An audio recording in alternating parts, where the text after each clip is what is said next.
চেষ্টা করো।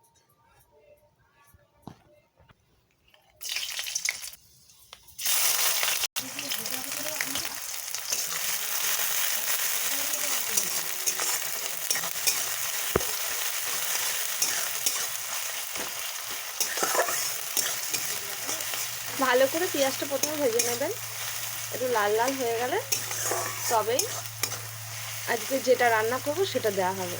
কি রান্না করব সেটা ভিডিওতেই দেখতে পাবে, আমি আজক্ষণ কিছু বলবো না। সামান্য নুন দিয়ে দিলাম, সামান্য চিনি দিয়ে দিলাম। আচ্ছা, চিনিটা দিলে কি হয় বলুন তো? চিনিটা দিলে কালারটা ভালো আসে পেঁয়াজের। এটা সবাই জানে কিনা জানি না, কিন্তু পেঁয়াজ ভাজার সময় হালকা চিনি দিয়ে দেবেন, কালারটা খুব সুন্দর আসবে। তো সামান্য হলুদ দেবো,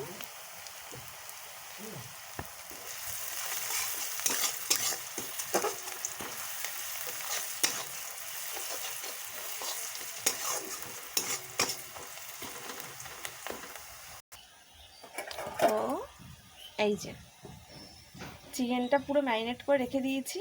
এতে একটু পেঁয়াজ কুচুরি দিয়েছি, আদা রসুন পেঁয়াজের পেস্ট, টমেটোর পেস্ট আর গোটা গরম মশলা দিয়েও ম্যারিনেট করে রেখে দিয়েছি, তাতে ফ্লেভারটা খুব সুন্দর আসে। আর এটা পুরো আজকে মাটনের মতনই রান্না হবে, দেখলেই তোমরা বুঝতে পারবে। তো পেঁয়াজটা ভালোই ভাজা হয়ে গেছে, পুরো বেরেস্তা বেরেস্তা লাগছে দেখতে, দেখো। এবার ম্যারিনেট করা চিকেনটা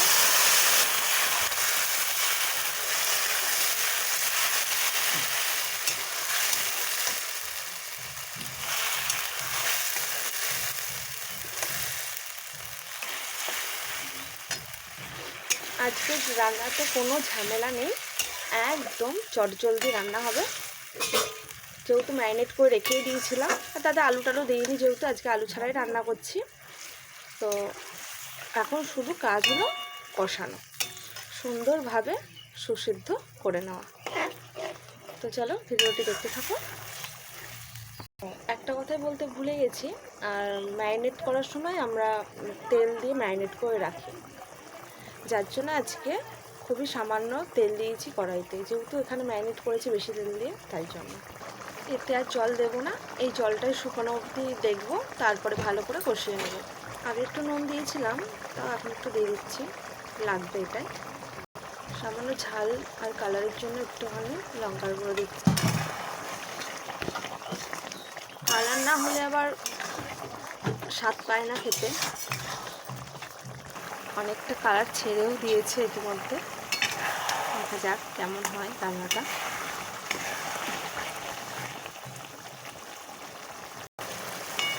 কালারটা ভালোই এসছে, যাই বলুন কালার না হলে কিন্তু খেতে অত ভালো লাগেই না, মানে দেখতে যদি ভালো না লাগে তাহলে আর খাবো কী করে? দেখার উপরেও অনেক সময় অনেক কিছু নির্ভর করে।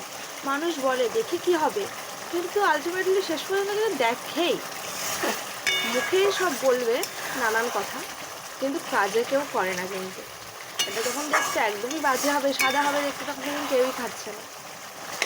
আর যখন দেখবেন একদম টকটকে কালার, তখন ভালো না হলেও সবাই বলে দিন একটু দেখে খেয়ে কেমন হয়েছে। তো এই তো আমাদের ব্যাপার। রেডি করেছি, দেখি মন চাইলে দেবো।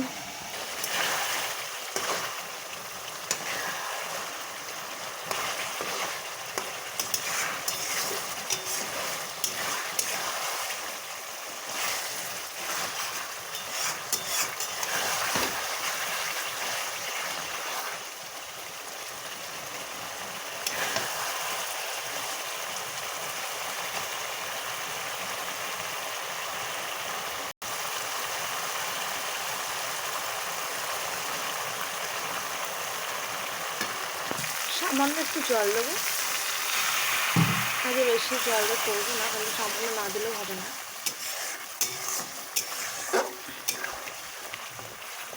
এরকম নামাবো।